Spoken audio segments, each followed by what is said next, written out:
ਅਫਗਾਨਿਸਤਾਨ ਵਿੱਚੋਂ ਨਿਕਲਣ ਤੋਂ ਬਾਅਦ ਪਾਕਿਸਤਾਨ ਤੇ ਅਮਰੀਕਾ ਦੇ ਤਾਲੁਕਾਤ ਕਿੰਜ ਦੇ ਹੋਣੇ ਚਾਹੀਦੇ ਨੇ। ਪਾਕਿਸਤਾਨ ਵੱਲੋਂ ਅਮਰੀਕਾ ਨੂੰ ਇੱਕ ਬਿਹਤਰੀਨ ਪੇਸ਼ਕਸ਼ ਕਰ ਦਿੱਤੀ ਗਈ ਹੈ। ਇਹ ਪੇਸ਼ਕਸ਼ ਕੀ ਹੈ ਤੁਹਾਨੂੰ ਇਸ ਵੀਡੀਓ ਵਿੱਚ ਤਫਸੀਲ ਨਾਲ ਦੱਸਾਂਗੇ, ਪਰ ਉਸ ਤੋਂ ਪਹਿਲਾਂ ਤੁਸੀਂ ਮਾਂ ਬੋਲੀ ਦੇ ਸਭ ਤੋਂ ਵੱਡੇ ਪੰਜਾਬੀ ਮੀਡੀਆ ਨੈਟਵਰਕ ਦੇ ਚੈਨਲ ਨੂੰ ਸਬਸਕ੍ਰਾਈਬ ਕਰ ਲਓ ਤਾਂ ਕਿ ਸਾਡੀ ਹਰ ਖਬਰ ਤੁਹਾਨੂੰ ਵੇਲੇ ਸਿਰ ਮਿਲਦੀ ਰਹੇ ਤੇ ਸਾਡਾ ਤੇ ਤੁਹਾਡਾ ਸਾਥ ਬਣਿਆ ਰਹੇ। ਅਮਰੀਕਾ ਦੀ ਨਵੀਂ ਇੰਤਜ਼ਾਮੀਆ ਨੇ 11 ਸਤੰਬਰ ਤੱਕ ਅਫਗਾਨਿਸਤਾਨ ਵਿੱਚੋਂ ਨਿਕਲਣ ਦਾ ਐਲਾਨ ਕਰ ਦਿੱਤਾ ਹੈ, ਪਰ ਇਸ ਵੇਲੇ ਖਿੱਤੇ ਦੇ तमाम ਮੁਲਕਾਂ ਤੇ ਅਹਿਮ ਹਿੱਸੇਦਾਰਾਂ ਦੀ ਨਜ਼ਰ ਇਸ ਨੁਕਤੇ ਤੇ ਲੱਗੀ ਹੋਈ ਹੈ ਕਿ ਇਸ ਤੋਂ ਬਾਅਦ ਪਾਕਿਸਤਾਨ ਤੇ ਅਮਰੀਕਾ ਦੇ ਤਾਲੁਕਾਤ ਕਿੰਜ ਦੇ ਹੋਣਗੇ। ਪਾਕਿਸਤਾਨ ਵੱਲੋਂ ਅਮਰੀਕੀ ਫੌਜਾਂ ਨੂੰ ਜ਼ਮੀਨੀ ਤੇ ਫਜ਼ਾਈ ਰਸਤੇ ਦੇਣ ਤੋਂ ਇਨਕਾਰ ਦੇ ਬਾਅਦ ਵੀ ਈਰਾਨ, ਚਾਈਨਾ ਤੇ ਅਫਗਾਨਿਸਤਾਨ ਦੇ ਹਲਕਿਆਂ ਵਿੱਚ ਇਹ ਸੋਚਿਆ ਜਾ ਰਿਹਾ ਹੈ ਕਿ ਮੁਸਤਕਬਲ ਵਿੱਚ ਪਾਕਿਸਤਾਨ ਤੇ ਅਮਰੀਕਾ ਦੇ ਵਿਚਕਾਰ ਦੋਸਤੀ ਰਹੇਗੀ ਜਾਂ ਦੁਸ਼ਮਣੀ ਪੈ ਜਾਵੇਗੀ। ਇਹਨਾਂ ਸਵਾਲਾਂ ਦਾ ਜਵਾਬ ਇੱਕ ਖਬਰ ਦੇ ਵਿੱਚ ਮਿਲ ਗਿਆ, ਜਿਹੜੀ ਪਾਕਿਸਤਾਨ ਦੇ ਮੁਸ਼ੀਰ ਕੌਮੀ ਸਲਾਮਤੀ ਡਾਕਟਰ ਮੋਈਦ ਯੂਸਫ ਤੇ ਅਮਰੀਕੀ ਮੁਸ਼ੀਰ ਕੌਮੀ ਸਲਾਮਤੀ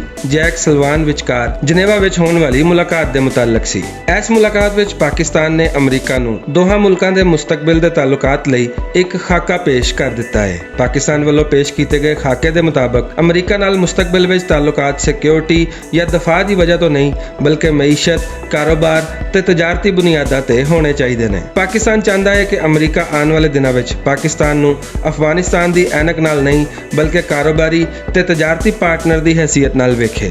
ਇਸ ਮਕਸਦ ਲਈ ਪਾਕਿਸਤਾਨ ਨੇ ਅਮਰੀਕਾ ਨੂੰ CPEC ਵਿੱਚ ਅਮਲੀ ਸ਼ਮੂਲੀਅਤ ਦੀ ਬਾਜ਼ਾਬਤਾ ਦਾਵਤ ਦੇ ਦਿੱਤੀ ਹੈ, ਜਿਹਦੇ ਤਹਿਤ ਪਾਕਿਸਤਾਨ ਚਾਹੁੰਦਾ ਹੈ ਕਿ ਅਮਰੀਕਾ ਪਾਕਿਸਤਾਨ ਵਿੱਚ ਬਣਨ ਵਾਲੇ ਨਵੇਂ ਸਪੈਸ਼ਲ ਇਕਨੋਮਿਕ ਜ਼ੋਨਸ ਦੇ ਅੰਦਰ ਆਪਣੇ ਕਾਰਖਾਨੇ ਲਾਵੇ ਤੇ ਗਵਾਦਰ ਬੰਦਰਗਾਹ ਜਾਂ CPEC ਮਨਸੂਬੇ ਨੂੰ ਇੱਕ ਮੁਆਸ਼ੀ ਸਰਗਰਮੀ ਦੇ ਮੌਕਿਆਂ ਦੇ ਤੌਰ ਤੇ ਵੇਖੇ। ਯਾਨੀ ਪਾਕਿਸਤਾਨ ਖਿੱਤੇ ਵਿੱਚ ਅਮਨ ਰਾਹੀਂ ਕਾਰੋਬਾਰ ਤੇ ਤਜਾਰਤ ਨੂੰ ਫਰੋਗ ਦੇਣ ਲਈ ਅਮਰੀਕਾ ਨੂੰ ਵੀ ਮੁਸਤਕਬਲ ਦੇ ਇਸ ਮੁਨਾਫੇ ਵਿੱਚ ਹਿੱਸੇਦਾਰ ਬਣਾਉਣਾ ਚਾਹੁੰਦਾ ਹੈ। ਅਗਰ ਮਾਜ਼ੀ ਵਿੱਚ ਵੇਖਿਆ ਜਾਵੇ ਤੇ ਪਾਕਿਸਤਾਨ ਤੇ ਅਮਰੀਕਾ ਦੇ ਤਾਲੁਕਾਤ ਸਿਰਫ ਲੜਾਈ ਮਾਰ ਕੁਟਾਈ ਦੇ ਮਾਮਲਿਆਂ ਵਿੱਚ ਹੁੰਦੇ ਸਨ, ਪਰ ਕਾਰੋਬਾਰੀ ਤੇ ਤਜਾਰਤੀ ਮਾਮਲਿਆਂ ਵਿੱਚ ਅਮਰੀਕਾ ਤੇ ਪਾਕਿਸਤਾਨ ਕਦੀ ਵੀ ਅੱਗੇ ਨਹੀਂ ਵਧ ਸਕੇ। ਅਮਰੀਕਾ ਦੁਨੀਆ ਦੀ ਸਭ ਤੋਂ ਵੱਡੀ ਮਈਸ਼ਤ ਹੈ ਤੇ ਜੇ ਅਮਰੀਕਾ ਵੀ ਚੀਨ ਦੇ ਬੈਲਟ ਐਂਡ ਰੋਡ ਇਨੀਸ਼ੀਏਟਿਵ ਵਿੱਚ ਕਿਸੇ ਤਰ੍ਹਾਂ ਸ਼ਾਮਲ ਹੋ ਕੇ ਮੁਆਸ਼ੀ ਫਾਇਦੇ ਹਾਸਲ ਕਰਨ ਲਈ ਤਿਆਰ ਹੋ ਜਾਂਦਾ ਹੈ ਤੇ ਫਿਰ ਚੀਨ ਤੇ ਅਮਰੀਕਾ ਦੀ ਖਿੱਚਾਤੂਈ ਵੀ ਘਟ ਸਕਦੀ ਹੈ। ਅਮਰੀਕਾ ਨੇ ਚੀਨ ਨੂੰ ਘੇਰਨ ਲਈ ਕੁਆਡ ਵਰਗੇ ਇਤਿਹਾਦ ਤਾਂ ਬਣਾਏ ਨੇ, ਪਰ ਅਜੇ ਤੱਕ ਇੰਜ ਦੇ ਇਤਿਹਾਦ ਚੀਨ ਦੇ ਖਿਲਾਫ ਕੰਮ ਆਉਂਦੇ ਨਜ਼ਰ ਨਹੀਂ ਆ ਰਹੇ।